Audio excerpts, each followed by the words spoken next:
Has Mikel Arteta truly surpassed Arsène Wenger in transforming Arsenal into Europe's elite? The answer might surprise you. Arsenal's resurgence under Arteta has become a talking point for football fans worldwide. Welcome everyone to the latest episode of our series, where we focus on Arsenal, specifically Mikel Arteta. But why is this episode also touching on broader football trends? Because the third part of our discussion reflects some of the overarching developments in modern football, whether you see them as positive or negative. While we use Arteta and Arsenal as a starting point, these trends extend far beyond the North London club. The central question of this episode: has Mikel Arteta surpassed Arsène Wenger in elevating Arsenal into the ranks of Europe's elite clubs? The answer for now is yes. Whether in the Premier League or European competitions, Arsenal has consistently been among the top contenders in recent years, a status they truly deserve. This is something that even during Wenger's glory days, despite the style of football and the trophies won, Arsenal struggled to achieve in Europe. Back then, clubs like Bayern Munich, Real Madrid and Barcelona were a cut above. And Arsenal often found themselves struggling even against teams like RC Lens or Fiorentina. So, what has Arteta brought to Arsenal this season that stands out? One key aspect is his emphasis on the so-called 12th man, the fans, and their role in influencing games. If Arsenal secures the league title this season, the power of the 12th man will have played an immeasurable part. However, as Arsenal enters their fourth consecutive season challenging for the title, the tension has grown. Fans often find themselves oscillating between hope and anxiety, which ironically leads to quieter atmospheres, especially at home games. The Emirates Stadium, despite being a fortress on paper, often feels more like a library. High ticket prices, the loss of traditional local fans, the influx of global supporters, and the commercialization of football have all contributed to this shift in fan dynamics. Earlier this season, Arteta addressed this issue in a pre-match press conference ahead of the Crystal Palace game, stating that they needed to ignite the match atmosphere, making fans feel as though they were part of every play. He urged fans to be more vocal and expressive in their seats. Arteta's initiatives include removing the covered tunnel at the stadium entrance, allowing fans to create a more intimidating atmosphere for opposing teams. As Arsenal players walk out, they can feel the support more tangibly, interacting with fans by high-fiving those closest to the tunnel, a small but impactful change.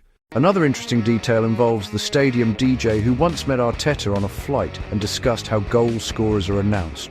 Now the DJ calls out the player's surname and the fans respond with their first name, repeating it 3 times, a common practice in leagues like the Bundesliga. This reflects Arteta's meticulous management style, focusing on every detail that can enhance fan engagement, much like his tactical precision. Additionally, during halftime, the stadium's large screens no longer show match highlights. Instead, fans are encouraged to leave their seats, visit concessions, and interact with others, maintaining the pre-match excitement rather than passively watching replays. The logic here is to stimulate spontaneous fan interaction and energy build-up. Technology also plays a role.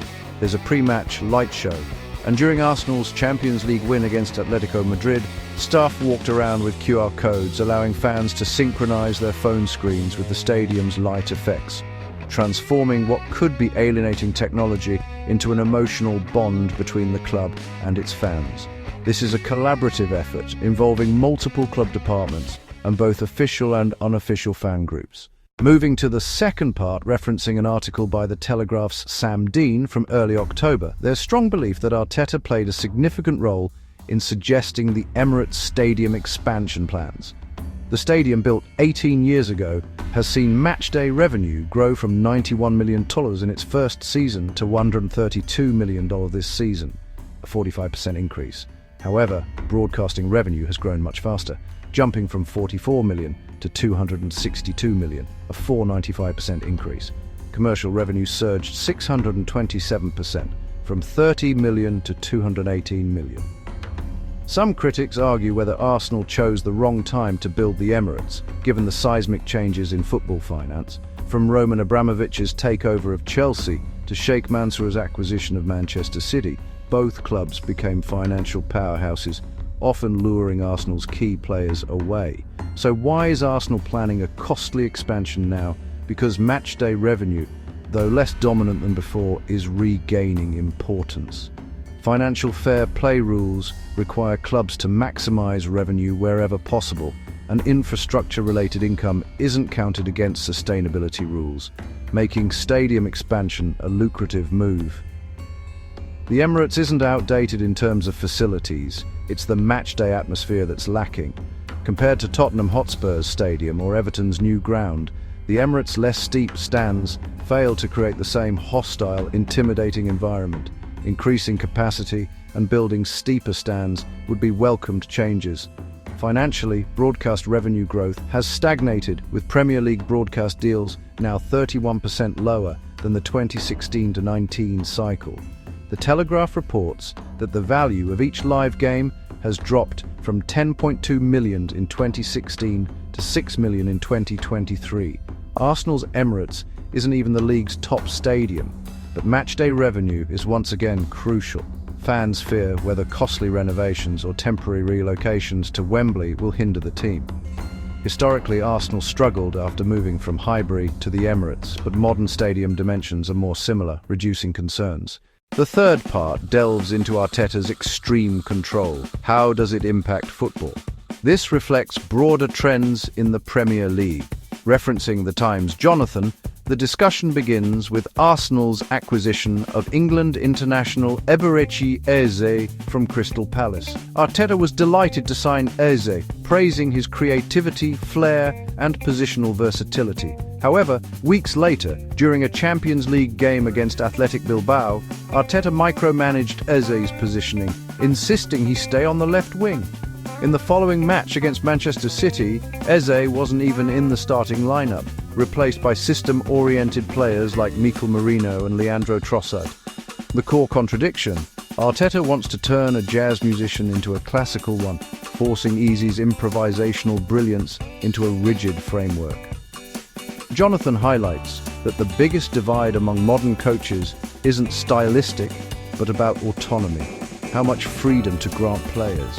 Arteta is often seen on the sidelines directing every move, a style that Peter Schmeichel criticised as dizzying for players.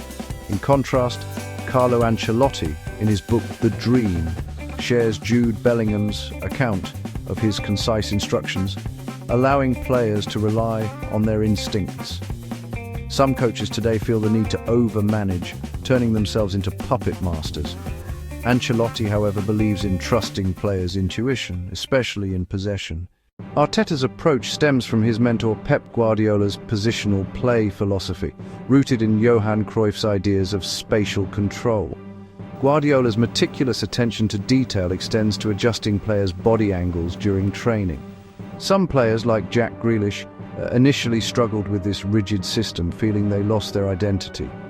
Grealish, during a loan spell at Everton, rediscovered his Aston Villa form, emphasising his role in adapting, not the coach's. This attitude is echoed by Liverpool's Arne Slot, who humbly claims his influence only contributes 1% to a player's performance. Has Guardiola abandoned his strict positional play? Not entirely. This season, Guardiola has allowed more flexibility, tailoring tactics to players like Erling Haaland and Jeremy Doku, maximising their strength. This shift reflects a return to a player-centric approach, reminiscent of his Barcelona days, where Lionel Messi was the focal point. Jonathan concludes that overcoaching risks stifling players' individuality. Using Robin van Persie's time at Manchester United under Louis van Gaal as an example, Van Persie was told to always run to the near post for crosses, regardless of the situation.